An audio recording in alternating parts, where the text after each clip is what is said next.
Welcome back to మనం TV. నేను మీ Pawan Beswada. వెళ్ళిపోయిందనుకున్న corona చాలా గ్యాప్ తర్వాత మరోసారి విజృంభిస్తోంది. ఇప్పటికే దేశంలో కొన్ని రాష్ట్రాల్లో కోవిడ్ కేసులు నమోదవుతూ ఉండగా ఇప్పుడు ఏపీలో తొలి కేసు కలకలం రేపుతోంది. విశాఖకు చెందిన ఓ వివాహితకు కరోనా పాజిటివ్గా నిర్ధారణ అయింది. దీంతో అధికార యంత్రాంగం అప్రమత్తమైంది. కొన్ని రోజులుగా జ్వరం, కీళ్ల నొప్పులతో బాధపడుతున్న ఆమె మందులు వాడుతున్నా తగ్గకపోయేసరికి ప్రైవేట్ ఆసుపత్రిలో చేర్పించినట్లుగా సమాచారం.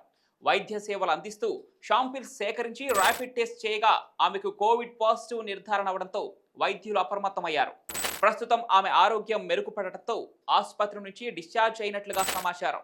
అయితే హోమ్ క్వారంటైన్లోనే ఉండాలని వైద్యులు ఆమెకు సూచించారు. దేశంలో కోవిడ్ కేసులు నమోదవుతున్న నేపథ్యంలో ప్రజలు అప్రమత్తంగా ఉండాలంటూ వైద్యులు సూచనలు జారీ చేస్తున్నారు. ఈ నేపథ్యంలోనే ప్రతి ఒక్కరూ విధిగా మాస్కులు ధరించాలని, గుంపులుగా తిరగవద్దంటూ ఆరోగ్య శాఖ ప్రజలకు సూచిస్తున్నారు. రైల్వే స్టేషన్, బస్టాండ్లు, ఎయిర్పోర్ట్లలో సోషల్ డిస్టెన్స్, మాస్క్ తప్పనిసరి చేసింది.